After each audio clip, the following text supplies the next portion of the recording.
রাজ্যের মহিলাদের ওপর ক্রমাগত অত্যাচার এবং আরজিকর হাসপাতালের নৃশংস খুনের ঘটনায় দোষীদের শাস্তির দাবিতে আজ ভারতীয় জনতা পার্টি শিলিগুড়ি সাংগঠনিক জেলার শহর শিলিগুড়িতে পথ অবরোধ কর্মসূচি।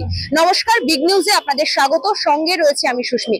উপস্থিত রয়েছি শহর শিলিগুড়ির প্রাণকেন্দ্র হাসমি চক থেকে, যেখানে কার্যত আজ সকাল থেকেই কিন্তু দেখা যাচ্ছে পুরোপুরিভাবে পুলিশ মোতায়েন রয়েছে এবং সকাল থেকে কিন্তু বিজেপির কার্যকর্তারা শিলিগুড়ির বিভিন্ন রাস্তায় রাস্তায় পথ অবরোধে সামিল হয়েছেন। যদি আমরা বলি শুধু শিলিগুড়ির হাসমি চক নয়, হাসমি চক সহ পানি ট্যাঙ্কি মোড়, এছাড়াও রয়েছে শিলিগুড়ির এয়ারভিউ মোড়, তিনবাত্তি মোড়, সমস্ত জায়গায় আজকে বিজেপির পক্ষ থেকে পথ অবরোধ কর্মসূচি এবং গাড়ির চাক্কা জ্যাম কর্মসূচি চলছে। চলুন আপনাদের সামনে তুলে ধরবো বিস্তারিত চিত্র। আরজিকরের ঘটনার প্রতিবাদে শিলিগুড়িতে বিভিন্ন জায়গায় বিজেপির তরফে পথ অবরোধ করা হলো। আজ রাজ্য জুড়ে আরজিকরের ঘটনার প্রতিবাদে চাক্কা জ্যামের ডাক দেয় বিজেপি। শিলিগুড়িতে বিভিন্ন রাস্তায় পথ অবরোধ করে বিক্ষোভ দেখায় বিজেপির কর্মী সমর্থকেরা।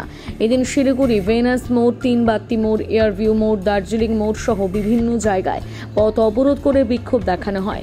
ঠিক তেমনই এদিন দুপুরে শিলিগুড়ির সফদর হাসমি চকে চাক্কা জ্যাম করে বিক্ষোভ দেখায় বিজেপি। এদিন প্রায় ঘণ্টাখানেক চলে তাদের এই বিক্ষোভ। মূলত অবিলম্বে দোষীদের শাস্তি সহ মুখ্যমন্ত্রীর পদত্যাগ চেয়ে তাদের আর রাজ্য জুড়ে এই বিক্ষোভ বলে জানা যায়। এদিন সফদর হাসমি চকে এই বিক্ষোভে উপস্থিত ছিলেন শিলিগুড়ির বিধায়ক শঙ্কর ঘোষ। এছাড়া উপস্থিত ছিলেন বিজেপির অন্যান্য কার্যকর্তারা। হাতে প্ল্যাকার্ড নিয়ে এবং বিজেপির দলীয় পতাকা হাতে নিয়ে রাস্তা অবরোধ করেন বিজেপির কার্যকর্তারা। অবিলম্বে পুলিশের মন্ত্রী তথা মুখ্যমন্ত্রী মমতা বন্দ্যোপাধ্যায়ের পদত্যাগের দাবি জানান শিলিগুড়ির বিধায়ক শঙ্কর ঘোষ। এছাড়াও পুলিশের ভূমিকা নিয়ে প্রশ্ন তোলেন তিনি।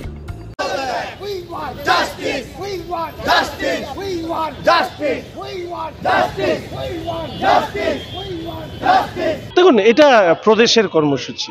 প্রদেশ আমাদের মূল দাবি তো দুটোই, এক হচ্ছে আরজিকরের দ্রুত বিচার সম্পন্ন এবং তার পাশাপাশি মুখ্যমন্ত্রীর পদত্যাগ। আমরা এর সাথে বলেছি বাংলার নারীর সুরক্ষা। আমাদের পশ্চিমবঙ্গের উত্তর প্রান্তে এই যে আজকে মাটিগাড়ার সাজা ঘোষণা হবে, অন্তত আপনাদের মতন আমিও অধীর আগ্রহে অপেক্ষা করছি, কারণ এই বিষয়গুলো কিন্তু প্রথম থেকে আমি তুলেছি। আরজিকরের ঘটনা ঘটার সাথে সাথে আমি এই কথা বলেছি যে আরজিকরের মতন নৃশংস ঘটনা আমাদের উত্তরবঙ্গেও ঘটেছে। সে ধূপগুড়ি হোক, ময়নাগুড়ি হোক, আমাদের মাটিগাড়া হোক, কালিয়াগঞ্জ হোক, চোপড়া হোক, আমাদের মালদা হোক, কুচবিহারে কিছুদিন আগে ঘোষাডাঙ্গাতে এরকম ঘটনা ঘটেছে। ফলে এই সমস্ত ঘটনার আলটিমেটলি এর একটা সুরাহা চাই। সেই সুরাহার জন্য আমরা আওয়াজ তুলছি। এবং আপনারা জানেন যে কলকাতা পুলিশের DC, Kolkata police commissioner, DC central, DC north, এদের বিরুদ্ধে অভিযোগ উঠেছে। পরিবার অভিযোগ করছে এরা প্রমাণ লোপাটের সাথে যুক্ত ছিল, এদের অপসারণ করা হোক। ডক্টর সুশান্ত রায়, উত্তরবঙ্গের লজ্জা, উত্তরবঙ্গ লবির মুখ, অবিলম্বে গ্রেপ্তার করতে হবে। গ্রেপ্তার করতে হবে অভিক দে এবং বিরূপাক্ষ বিশ্বাসকে।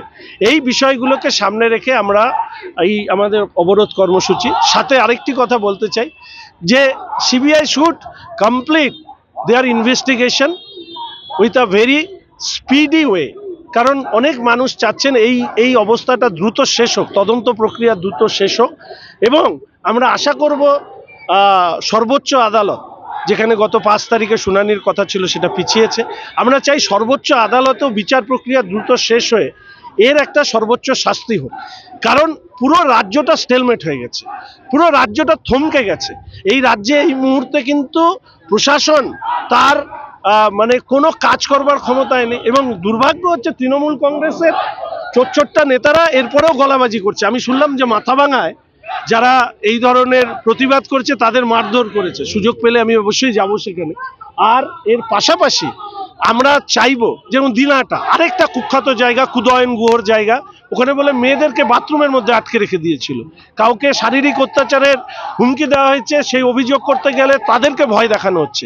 এইভাবে না, এইভাবে চলতে দেবো না।